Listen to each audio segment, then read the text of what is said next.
Plan చేసి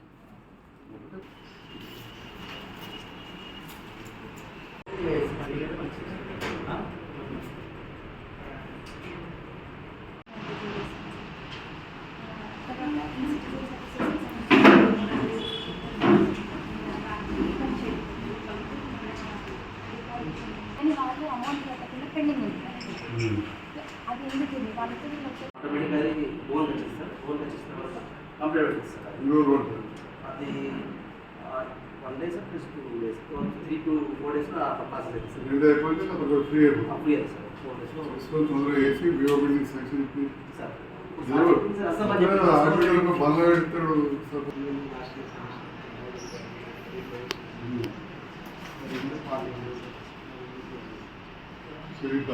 మీరు sir product ఉంది sir MA tank sir digital MA tank ఉంది సార్ డిజిటల్ ఎంఏ ట్యాంక్ ఉంది ఎస్టీ బాక్స్ ఉంది ఎక్కడ అది గోవిందపల్లి కదా సార్ గతంలో చేసాం సార్ అది ఉంది సార్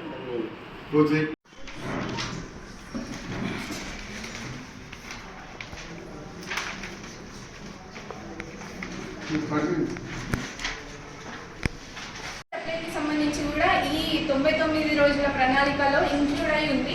వాళ్ళకు కూడా ఏ రోజు నుంచి ఏ రోజు వరకు ఏం వర్క్ చేస్తారు, ఇందులో బ్లీచింగ్ పౌడర్ ఇంకా శానిటేషన్ మెటీరియల్ కొనడం కూడా ఒక ప్రణాళికలో కొన్ని రోజుల భాగమే. అది కూడా అంటే ఒక్కొక్క జీపీలో ఫండ్ ఉంటుంది, లేదు ఇప్పుడైతే అన్ని జీపీలకు ఫండ్ వస్తుంది కాబట్టి మీరు అందరూ ఏ డేలో ఎప్పుడు ఏ రోజు మీరు శానిటేషన్ మెటీరియల్ తీసుకొచ్చి గ్రామ పంచాయతీలో పెట్టుకుంటారు అనేది అది ఒక డేలో మీరు చేయాల్సిన ప్రణాళిక. ఇట్లా మనకి అన్ని కలిపే ఉంటాయి. అంటే శానిటేషన్ వాటర్ సప్లై అనేది చాలా ఇంపార్టెంట్ రోల్ ఇందులో. ఇంకొకటి హౌసింగ్కి సంబంధించి కూడా మనకి శాంక్షన్ అయిన ఇళ్ళకి సంబంధించి బిఎల్ లెవెల్కి రానివి బిఎల్ లెవెల్కి ఎన్ని రోజులలో మనం తెచ్చుకుంటాం ఈ 99 రోజుల ప్రణాళికలో. తర్వాత బిఎల్ లెవెల్లో ఉన్నవి ఆర్ఎల్కి అట్లా కంప్లీట్ షేప్లోకి ఎట్లా వస్తాయి అనేది ఇవన్నీ యాక్షన్ ప్లాన్లో మనము డిసైడ్ చేసుకుంటాము. అదేవిధంగా పిఆర్ వర్క్స్ కానీ ఎన్ఆర్ఈజిఎస్ వర్క్స్కి సంబంధించి కూడా మనము ఏమేమి యాక్షన్ ప్లాన్ ప్రిపేర్ చేసుకోవాలి అనేదంతా ఇప్పుడు మీరు డే వైజ్ ప్లాన్ తయారు చేసుకుంటే రేపటి నుంచి మనం ఫీల్డ్ పైన చేసే పనులన్నీ నిర్వహించవచ్చు.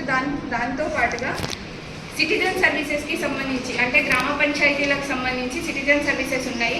ఆ సిటిజన్ సర్వీసెస్లో డెత్ బర్త్ సర్టిఫికేట్స్ కానీ మెటేషన్స్, బిల్డింగ్ పర్మిషన్స్, ట్రేడ్ లైసెన్స్ ఇట్లాంటివి ఏవి పెండింగ్ ఉన్నా కూడా వాళ్ళకి ఇన్ఫర్మేషన్ ఇస్తూ అవి మనం ఇవ్వగలుగుతామా లేకపోతే క్లియర్ చేయగలుగుతామా, వాళ్ళు ఇంకా వాళ్ళ నుంచి మనకి గ్రామ పంచాయతీకి ఏం కావాలి, మనం వాళ్ళకి ఎట్లా అప్రూవ్ ఇస్తాము అనేది ఇవన్నీ మనము ఈ యాక్షన్ ప్లాన్లో పొందుపరుచుకొని ఈ 99 రోజుల ప్రణాళిక ప్రజాపాలన ప్రగతి ప్రణాళికని మనము యూటిలైజ్ చేసుకుంటూ గ్రామాలలో శానిటేషన్ కానీ వాటర్ సప్లైలో ముందుండాలని మీ అందరినీ విజ్ఞప్తి చేస్తున్నాం. అర్బన్ మండలానికి సంబంధించి ప్రభుత్వం చాలా పక్కగా నిర్వహిస్తున్న ప్రజాపాలన ప్రగతి ప్రణాళిక 99 రోజులు ఏమేమి చేయాలనే దాని మీద యాక్షన్ ప్లాన్ గౌరవ ముఖ్యమంత్రి గారి నేతృత్వంలో, అదేవిధంగా పంచాయతీరాజ్ శాఖ మంత్రి గారు సీతక్క అధికారులు ఒక ప్రోగ్రాం ఇవ్వడం జరిగింది. దాంట్లో భాగంగా ఈరోజు 5వ తేదీ నాడు అన్ని మండలాల్లో కూడా గౌరవ ఎంపీఓలు, ఎంపీడీఓ, మిగతా అధికారులు, సర్పంచ్లను కూర్చోబెట్టుకొని వారికి అవగాహన, ప్రజాప్రతినిధులకు అవగాహన కార్యక్రమాన్ని ఏర్పాటు చేయడం జరిగింది. జగిత్యాల అర్బన్ మండలంలో ఏర్పాటు చేసిన సందర్భంలో ఈరోజు నేను కూడా ఈ కార్యక్రమంలో పాల్గొనడం మరి మొదటి నుంచి కూడా గ్రామాలే దేశానికి పట్టుకోవాలనే ఒక నానుడి. గ్రామ స్వరాజ్యం బాగుండాలి, గ్రామాలలో నాయకత్వం గొప్పగా ఉండాలి. ఆ గ్రామంలో ఉన్న వార్డు మెంబర్లు కావచ్చు, ఉప సర్పంచ్ కావచ్చు, ప్రధానంగా గ్రామ ప్రథమ పౌరుడైన సర్పంచ్ గారి పైన వారికి అండగా ఉండే సెక్రటరీ గారు, మండల అధికారుల పైన చాలా బాధ్యత ఉంటుంది. ఆ బాధ్యత ఎంత ఉంటుందంటే వారు ఎంత చేసినా కానీ ప్రజల సహకారం ఉంటేనే ఆ బాధ్యతలను సక్రమంగా నిర్వర్తించగలుగుతారు. తప్పకుండా అధికారులకు, ప్రథమ పౌరుడైన సర్పంచ్ గారికి, ఉప సర్పంచ్ గారు, వార్డు మెంబర్లు, అదేవిధంగా ప్రజలు సహకారం ఉండాలి. ముఖ్యంగా మా మహిళలు గ్రామాలలో ప్రధానంగా సమస్య పరిశుభ్రత, స్వచ్ఛదనము, ఇంటింటికి నీళ్లు, విద్యుత్ దీపాలు. మరి నీళ్ళు అనేటి ఈరోజు మన మిషన్ భగీరథ, గోదావరి నీళ్ళు పరిశుభ్రంగా చేసి పంపిస్తా ఉన్నాం. ఏదో ఉచితంగా వచ్చే నీళ్ళు కాదు, అంతకుముందు పట్టే కరెంటు మోటార్ ఎత్తే అక్కడిదక్కడ వచ్చేది కాదు. పెద్ద ఎత్తున కోట్లాది రూపాయలు ఖర్చు పెట్టి డబ్బాలో వీటిని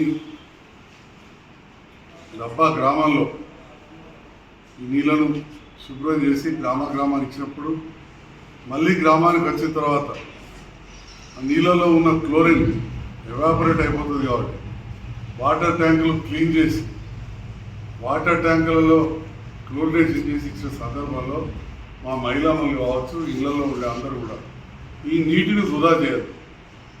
ఎన్నోసార్లు చూస్తూ ఉంటాం,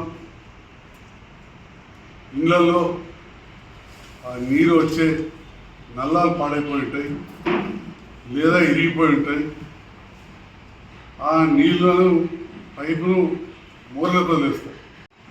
కిందింటి వాళ్ళకి కావచ్చు, మన పైన ఊరికి కావచ్చు, నీళ్ళు వెళ్ళడం కష్టమైంది, నీరు వృధా అయిపోతుంది.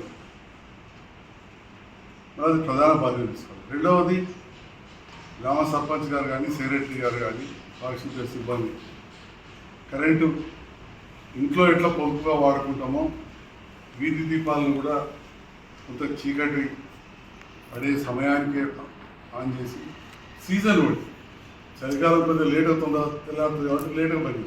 కానీ అదే టైంలో 6 గంటలకు పెడితే ఎండాకాలం 5 గంటలకు తెలవుతుంది. తొందరగా బంద్ చేసుకుంటే మనకు కరెంట్ ఆదాయం. ఇక ముఖ్యంగా డంపింగ్ యార్డ్ల విషయాలు కూడా చెప్పారు. ఇవన్నీ కూడా కంపోస్ట్ షెడ్స్ మన దగ్గర ఉన్నాయి. కంపోస్ట్ మనం ఎరువు ఎప్పుడు తయారు చేయగలుగుతాం అంటే తడి చెత్త, పొడి చెత్త వేరుగా గృహిణి కానీ ఇంటి వాళ్ళు కానీ ఇచ్చినప్పుడే మనం చేయగలుగుతాం.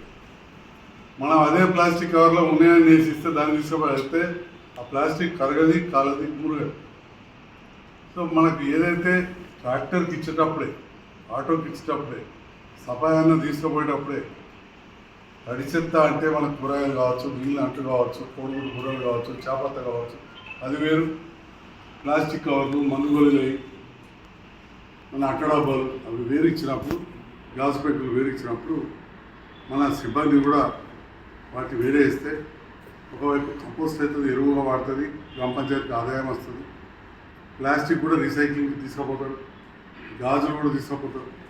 కాబట్టి వీటిపైన ప్రజల సహకారం ఉండాలని చెప్పి కూడా కోరుతూ పల్లె ప్రకృతి వనాలు ఊరూరికి ఒక చిన్న పార్క్ చేసుకున్నాం.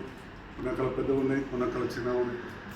మరి వాటిని కూడా మళ్ళీ ఒకసారి ఎండాకాలం వచ్చింది, రాలిపోయిన ఆకులు ఉంటాయి, అవన్నీ కూడా శుభ్రం చేసుకొని వాటన్నీ కూడా నీళ్ళు ఇచ్చినప్పుడే ఎండాకాలం చెట్లు మిగులుతాయి. కాబట్టి ఇప్పుడు నీళ్ళు ఇవ్వాల్సిన అవసరం ప్రత్యేకంగా ఉంటుంది. దాంతో పాటుగా అంటురోగాలు రాకుండా ఉండాలంటే నీళ్లు నిల్వ ఉండదు. వర్షాకాల సమస్య ఎక్కువ ఉంటుంది, కానీ ఎండాకాలమైనా పొలాలు దోమలు ఉంటాయి. కాబట్టి ఒక డ్రై డే పాటించి మా కుండీలలో కానీ, టైర్లలో కానీ, ఇంకెక్కడైనా కానీ నీళ్ళు నిల్వ ఉంటే ప్రతి శుక్రవారం నీళ్ళు తీసేయాలి.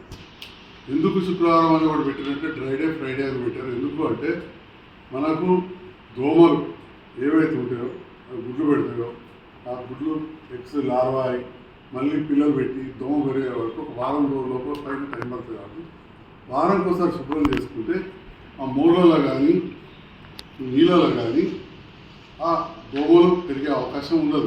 గుడ్లు పెట్టి పిల్లలు